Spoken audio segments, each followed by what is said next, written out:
तो आप सब स्वागत है बार फिर से आप सभी का एक और नई वीडियो में। गाइस बात करेंगे कच्चे कर्मचारियों से जुड़ी आज की फटाफट खबरों को लेकर। तो आइए जल्दी से जान लेते हैं आज की खबरें। तो सबसे पहली खबर आपकी रोहतक से कि खाली पदों पर समायोजन के लिए सीएम से मिले अध्यापक। तो गाइस यहाँ पे रोहतक में प्रदेश के शिक्षा विभाग में खाली पड़े टीजीटी व पीजीटी पदों पर समायोजन के लिए अध्यापक सीएम से मिले हैं और इस दौरान मुख्यमंत्री ने उन्हें उचित आश्वासन दिया है।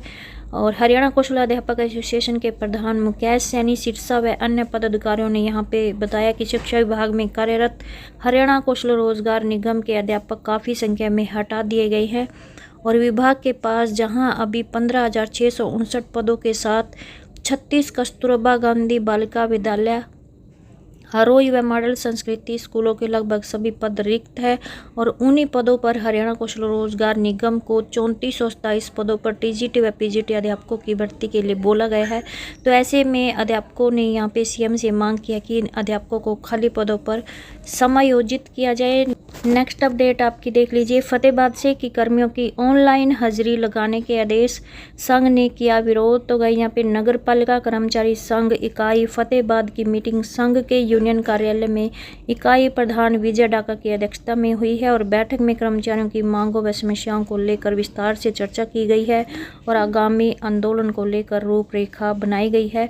और वहीं पर बताया गया है कि पिछले कई वर्षों से पालिका रोल सफाई कर्मचारियों का वेतन नहीं बढ़ाया जा रहा है, जबकि महंगाई में लगातार वृद्धि हो रही है। और वहीं पर नवंबर 2024 में प्रदेश स्तरीय वाल्मीकि जयंती समारोह में सीएम ने घोषणा की थी कि सफाई कर्मचारियों का वेतन 27,000 रुपये किया जाएगा, जो कि अभी तक लागू नहीं हुआ है। और वहीं पर सरकार ने इससे विपरीत कार्य करते हुए SWM पोर्टल पर सफाई कर्मचारियों को हाजिरी लगाने के आदेश दे दिए हैं, जो कि हरियाणा के किसी भी अन्य सरकारी संस्था, बोर्ड या फिर कॉरपोरेशन में लागू नहीं है। सफाई कर्मचारियों को इससे दिक्कत आ रही है और वहीं पर इनके पद भी बदले जा रहे हैं और अपने चहेते लोगों को अन्य पदों पर लगाया जा रहा है ताकि उनको पोर्टल पे हाजिरी ना लगानी पड़े। और उन्होंने कहा कि संघ ने निर्णायक आंदोलन करके फरवरी 2023 में सफाई कर्मचारियों को पक्का करने का पत्र जारी करवाया था और इसे भी बीते 2 वर्ष से भी अधिक समय बीत चुका है, लेकिन इसे भी अभी तक लागू नहीं किया गया है। और वहीं पर कर्मचारी नेताओं ने कहा कि संघ बीते कई वर्षों से शहर की बढ़ती आबादी और क्षेत्रफल को देखते हुए नए पद सृजित करवाने की मांग कर रहा है, लेकिन नगर परिषद प्रशासन इन्हीं कर्मचारियों से सार्वजनिक शौचालयों की सफाई, रात्रि सफाई जैसे बेकार कार्य करवा रहा है। तो ऐसे में यहाँ पे संघ मांग करता है कि इस तरह के कार्यों के लिए अलग से कर्मचारी लगाई जाए और ठेके पर लगे कर्मचारियों को साप्ताहिक छुट्टी और समय पर वेतन दिया जाए।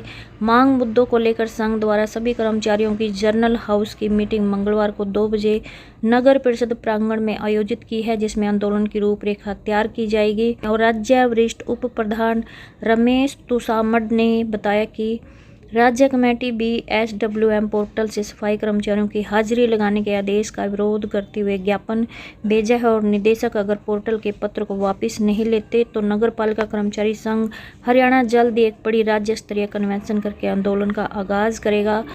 नेक्स्ट अपडेट आपकी बरवाड़ा से कि हरियाणा कौशल अध्यापक संगठन ने मंत्री को सौंपा ज्ञापन। तो यहाँ पे बरवाड़ा में भी जन स्वास्थ्य एवं अभियांत्रिकी मंत्री रणबीर गंगवा को हरियाणा कौशल अध्यापक संगठन के पदाधिकारियों ने ज्ञापन सौंपा है और ज्ञापन में कहा गया है कि शिक्षा विभाग द्वारा जारी आदेशों से टीजीटी और पीजीटी अध्यापकों को वर्तमान में स्कूल से कार्य मुक्त करने के आदेश दिए गए हैं और इन आदेशों के कारण HKRN अध्यापक, जिसमें सरप्लस टीजीटी एवं पीजीटी अध्यापक शामिल हैं, को हटाया गया है। और वहीं पर शिक्षा विभाग के पास हजारों पद रिक्त पड़े हैं और जिन पदों से अध्यापकों को हटाया जा रहा है उन्हीं पदों पर HKRN टीजीटी एवं पीजीटी अध्यापकों की भर्ती के लिए बोला गया है। तो अध्यापक संगठन का कहना है कि शिक्षा विभाग के आदेशों से कुछ अध्यापक ही नहीं बल्कि उनके पूरे परिवार प्रभावित होंगे।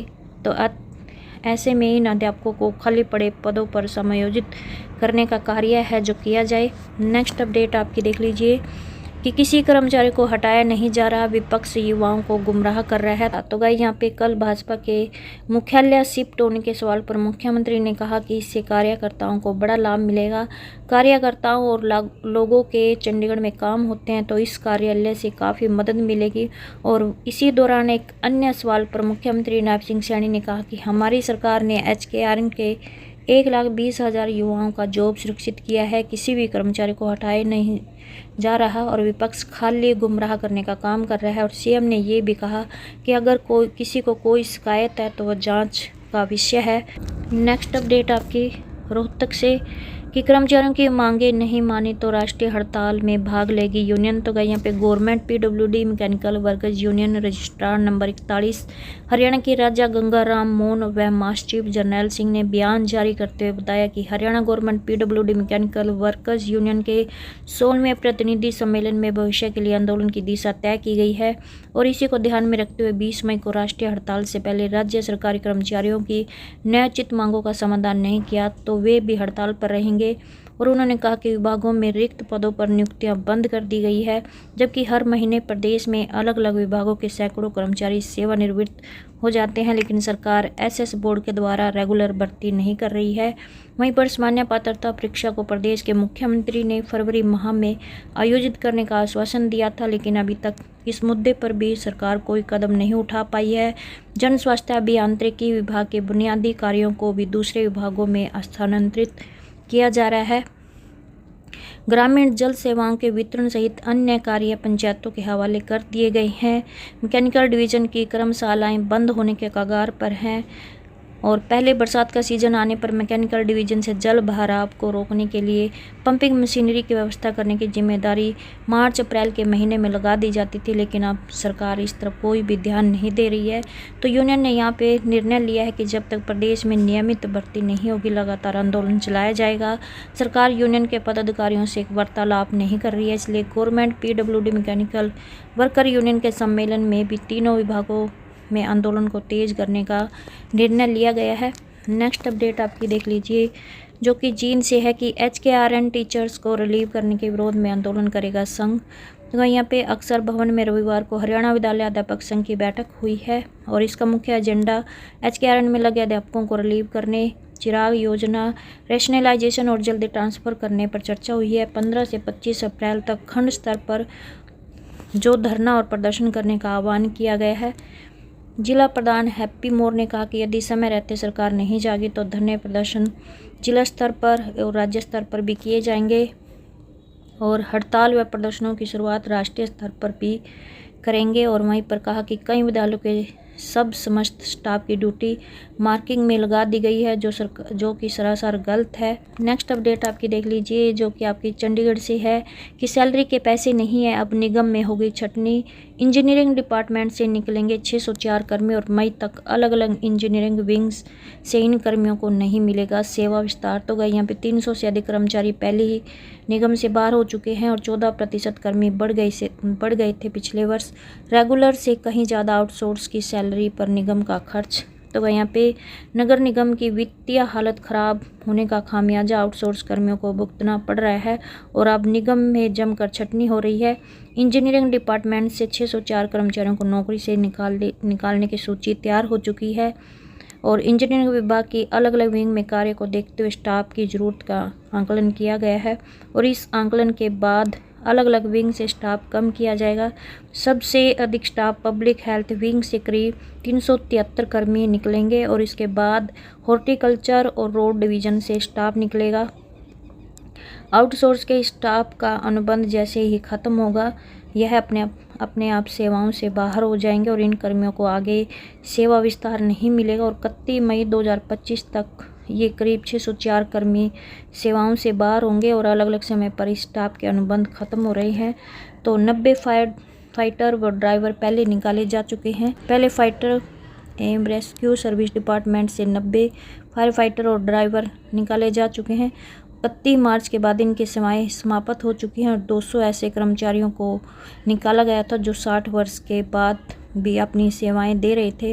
इसके अलावा स्मार्ट सिटी प्रोजेक्ट के भी करीब 100 कर्मियों को निकाला जा चुका है और 3000 पद स्वीकृति के बाद भी बचे अतिरिक्त। तो यहाँ पे इतने कर्मचारी तब निकाले जा रहे हैं जब निगम सदन 2888 पद स्वीकृत कर चुका है और इन स्वीकृत पदों के बाद भी अतिरिक्त कर्मचारियों को नौकरी से निकाला जा रहा है। तो इससे अंदाज़ा लगा सकते हैं कि निगम में पिछले कई वर्षों से जमकर स्टाफ की भर्ती हुई है और स्वीकृति पर भी उठ रहे हैं सवाल। तो 3000 पदों की स्वीकृति को मंजूरी देने पर प्रशासनिक स्तर पर भी आपत्ति दर्ज की है कि आखिर इतना स्टाफ भर्ती कैसे और कब क्यों किया गया है। और निगम के कई पूर्व अधिकारियों पर भी सवाल उठ रहे हैं। और वहीं पर आपको बता दें कि सैकड़ों कर्मचारी ऐसे हैं जिन्हें 6 महीने के लिए रखा गया था और इसके बाद उनकी सेवाएं आगे बढ़ाने के लिए निगम सदन में प्रस्ताव लाकर मंजूरी लेनी होती है। दूसरे विभागों में भी हलचल तो गई। यहाँ पे निगम में स्टाफ की छंटनी से केवल इंजीनियरिंग विभाग ही नहीं, दूसरे विभागों में भी हलचल है और सभी विभागों में आउटसोर्स स्टाफ बड़ी संख्या में है और इन कर्मचारियों को अब नौकरी जाने का डर सताने लगा है।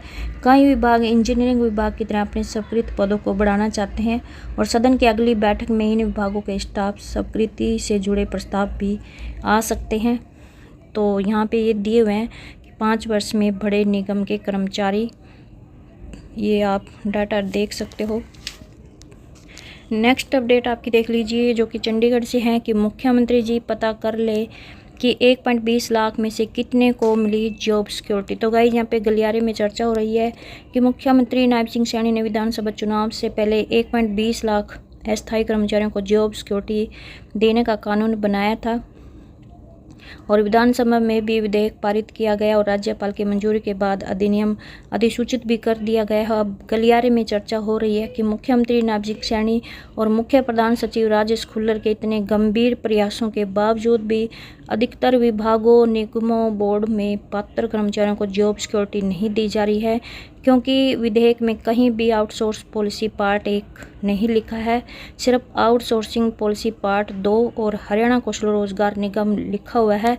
सभी विभागों, बोर्ड, निगमों, प्राधिकरणों की स्थापना शाखा के बाबू एक खामी बताकर आउटसोर्सिंग पॉलिसी पार्ट 1 के उन अस्थायी कर्मचारियों को जॉब सिक्योरिटी का लाभ नहीं दे रहे हैं जिन्हें हरियाणा कौशल रोजगार निगम में पोर्ट नहीं किया गया है और अभी भी आउटसोर्सिंग पॉलिसी पार्ट 1 के तहत ही नौकरी कर रहे हैं। और ये बाबू कह रहे हैं कि अधिनियम में आउटसोर्सिंग पॉलिसी पार्ट 1 नहीं लिखा है, तो ऐसे में इन कर्मचारियों को यहाँ पे जॉब सिक्योरिटी का लाभ नहीं दिया जा रहा है। केवल आउटसोर्सिंग पॉलिसी पार्ट 2 के पदों पर लगे हुए हैं और उन्हें ही मतलब यहाँ पे जॉब सिक्योरिटी दी जा रही है। इसलिए अब गलियारे में कहा जा रहा है कि मुख्यमंत्री जी एक बार अधिकारियों से पता कर ले कि 1.20 लाख अस्थायी कर्मचारियों में से कितने कर्मचारियों को जॉब सिक्योरिटी मिली है। अगर मुख्यमंत्री पता लगाएगा, हालांकि मुख्यमंत्री नायब सिंह सैनी सार्वजनिक मंचों से ये बात बोलते रहते हैं कि आउटसोर्सिंग पॉलिसी पार्ट 1 के तहत कर्मचारियों को भी जॉब सिक्योरिटी दी गई है, मगर वास्तविकता में उन्हें ही मिली है जो हरियाणा कौशल रोजगार निगम में पोर्ट हुए हैं। नेक्स्ट अपडेट, यमुनानगर से की सरकार की हठधर्मी नहीं चलेगी, मांगे माने सरकार। तो गई यहाँ पे हरियाणा राज्य चतुर्थ श्रेणी कर्मचारी यूनियन पशुपालन विभाग संबंधित सर्व कर्मचारी संघ हरियाणा की जिला यमुनानगर कमेटी का चुनाव आज सिटी हार्ट होटल में संपन्न हुआ है और वहीं पर राज्य प्रधान रवि चौहान और राज्य महासचिव राजेश नेगी ने चुनाव संपन्न करवाया। और इस मौके पर दोनों राज्य नेताओं ने हिसार पशुधन फार्मा से कौशल रोजगार के तहत लगे 149 कर्मचारियों को नौकरी से निकालने के फैसले की निंदा करते हुए कहा कि सरकार ने कच्चे कर्मचारियों के साथ जॉब सिक्योरिटी के नाम पर बदमजाक किया है और मांग की है कि तुरंत प्रभाव से इन कर्मचारियों को वापस लिया जाए।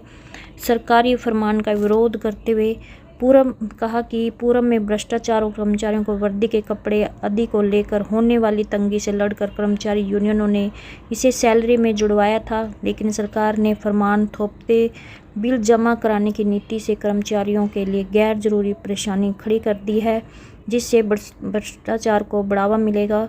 और यदि सरकार द्वारा इसे वापस नहीं लिया तो सभी चौथे दर्जे की सरकारी कर्मचारी यूनियनों को एकजुट करते हुए बड़ा आंदोलन खड़ा करने का काम संगठन सर्व कर्मचारी संघ हरियाणा के नेतृत्व में करेगा। और कहा कि विभागीय समस्याओं और मांग पत्र को लेकर मंत्री पशुपालन को पत्र लिखकर समय देने की मांग की गई थी, लेकिन अभी तक समय भी नहीं दिया गया है। यूनियन पुनः उनसे मिलने का समय लेने के लिए अपील करेगी और पत्र लिखेगी। तो ये थी आज की छोटी बड़ी अपडेट। आई होप आपको ये अपडेट अच्छी लगी। प्लीज़ चैनल को सब्सक्राइब और वीडियो को लाइक कमेंट शेयर करना न भूलें। धन्यवाद।